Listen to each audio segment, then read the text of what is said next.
안녕하세요, 파노라마입니다. 오늘의 사연 함께 보시죠. 안녕하세요. 잘 이해가 되지 않아서 여기에 글을 쓰게 됩니다. 저는 30 중반 여자입니다. 결혼을 해서 잘 살고 있다가 작년 젊은 나이에 남편을 암으로 떠나보냈습니다. 너무 가슴 아픈 일이었지만 지금은 받아들이며 살아가는 중입니다. 아직 남편을 보낸 아픔도 채 아물지 못했는데 제 주변 사람들이 저를 대하는 게 달라지는 것 같아서 여기 계신 분들께 여쭤보고자 글을 씁니다. 지금은 몸과 마음을 추스리느라 쉬고 있지만 남편이 살아있을 때 작은 화실을 하나 하고 있었습니다. 성인 대상의 작은 취미 화실이었죠. 한 곳에서 오래 하기도 했고 성인들 위주로만 운영되고 있었기에 큰 문제 없이 운영되는 곳이었습니다. 대학생들 그리고 직장인분들 연세가 있으신 분들까지 편히 와서 미술을 배워가는 곳이었죠. 또 한 번 취미로 시작하시는 분들은 미술의 매력에 빠져 꽤 오랜 기간 다니시기도 했고요. 제 남편은 본인 일도 힘들고 지칠 텐데 화실에 자주 와서 일을 도와주고는 했습니다. 마치 지치지 않는 돌쇠처럼요. 그래서 제 수강생들도 모두 알고 지내는 사이였습니다. 제 수강생들도 오래 보다 보니 같이 밥도 먹으러 다니고 카페도 다니고요. 물론 남성 여성 수강생들 함께요. 그때는 아무도 다른 의도로 접근하거나 이상하다는 생각을 하지 않았습니다. 실제로도 그랬고요. 그러다 남편과의 사별에 저는 화실을 그만 운영하게 되었습니다. 처음에는 저를 걱정해주시는 분들도 많아서 정말 감사했습니다. 조문 도와주시고 그 이후에도 저에게 마음을 써주시니까요. 밥 챙겨 먹어야 한다, 잘 지내냐, 이런 인사들이 정말 고맙고 제 나름대로 인생을 잘 살아왔다고 생각을 했습니다. 그런데 갑자기 특히 유부남들이 대부분 변하더라고요. 남편이 떠난 뒤 화실을 닫으며 저는 수강생들과 일절 만나지 않았습니다. 다른 사람을 만날 마음의 여유가 없으니까요. 그래도 가끔 안부를 묻는 카톡은 주고받았습니다. 그 이상의 연락은 전혀 없었고요.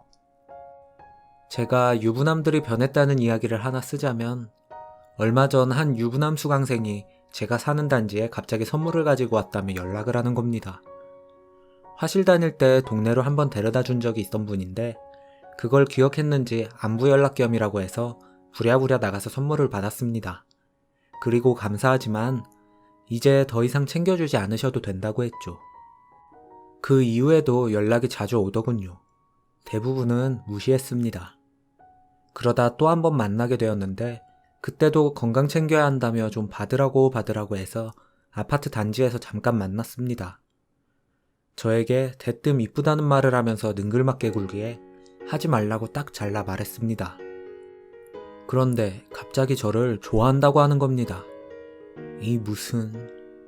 몇 달 동안 저랑 만나서 이야기했던 시간이 1시간도 되지 않을 겁니다. 저는 어이가 없어서 당신 마누라는 되게 이러고 있는 거 알고 있냐며 몰아붙였습니다. 앞으로 선 넘지 말라고, 연락하지 말라고 이야기했습니다. 그리고 핸드폰의 모든 연락도 차단했고요. 그런데 일을 다시 마음 추스리고 시작을 할 생각인데 다시 보면 어떻게 해야 하나 싶네요. 남편을 떠나보낸 제가 만만한 걸까요? 유부남들은 싱글한테 왜 그러는 건가요? 저는 상상도 못했던 일이라 제가 뭘 잘못한 게 있나 오히려 저에게 고민이 들고 너무 당황스러워 여기 계신 분들께 여쭤봅니다. 이어서 베스트 댓글이 있습니다.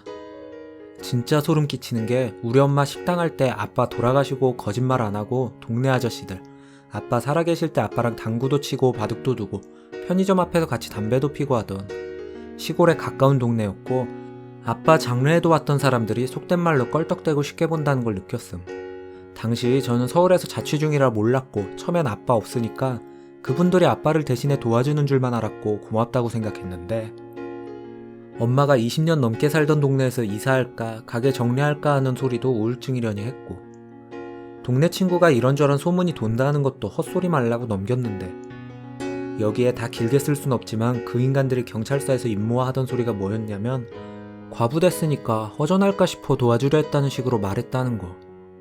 표현은 다르겠지만 과부가 된 그 순간부터 자기들이 건드려도 되는 존재처럼 생각했다는 거.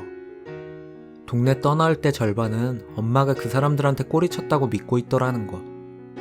20년 동안 사람들한테 칭찬만 듣고 좋은 소리만 듣고 살던 부모님인데 아빠 돌아가시고 엄마가 혼자 된 순간부터 손가락질과 구설에 오르게 되는 소름 끼치는 현실.